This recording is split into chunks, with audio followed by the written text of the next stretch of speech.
ஒரு சில குழந்தைங்களுக்கு சாரி கேட்கவே வராது. சாரி கேளு அப்படின்னு சொல்லிக் குடுத்தா கூட கேட்க மாட்டேன்னு ஒத்த கால்ல நிப்பாங்க. குழந்தைங்க சாரி சொல்லாம இருக்கிறதுக்கு ஒரு சில ரீசன்ஸ் இருக்கு. ஒரு சில குழந்தைங்களுக்கெல்லாம் ஈகோ கூட இருக்கலாம். நான் எதுக்கு சாரி சொல்லணும்? என்னால சாரிலாம் கேட்க முடியாது அப்படின்னு இருக்கிற குழந்தைங்க இருக்காங்க. ஒரு சில குழந்தைங்க அவங்க அம்மா, அப்பாவோ, அடல்ட்ஸ் யாருமே வந்து அவங்க கிட்ட அப்பாலஜி பண்ணி சாரி சொல்லியே பார்த்திருக்க மாட்டாங்க. சோ அவங்களுக்கு அது சுத்தமா தெரியாது என்னன்னே. சில குழந்தைங்களுக்கு அவங்க பண்ணது தப்புன்னே புரியாது. அவங்க என்ன பண்ணியிருக்கோன்னே அவங்களுக்கு தெரியல. சாரி கேட்கணுமா? என்ன ஏதுன்னே அவங்களுக்கு புரியாது. அண்ட் 4த் அண்ட் மோஸ்ட் இம்பார்ட்டன்ட் ஒன் குழந்தைய ரொம்ப ஃபோர்ஸ் பண்ணி நீங்க சாரி கேட்க சொன்னீங்கன்னா, அவங்களுக்கு சாரி சொல்ல வராது.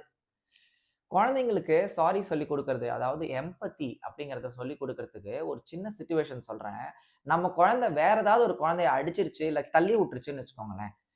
நம்ம குழந்தை ரியாக்ட் பண்ற வரைக்கும்லாம் நீங்க வெயிட் பண்ணக்கூடாது. உடனே அவங்க கிட்ட போயிட்டு, "ஐய்யய்யோ! சாரி கீழ விழுந்துட்டியா? உனக்கு ஏதாவது ஆயிடுச்சா? நீ ஓகே தானா? Extremely sorry okay." அப்படிங்கிற மாரி நீங்க அவங்க கிட்ட அப்பாலஜி பண்ணி சாரி சொல்றத அவங்க பார்க்கணும்.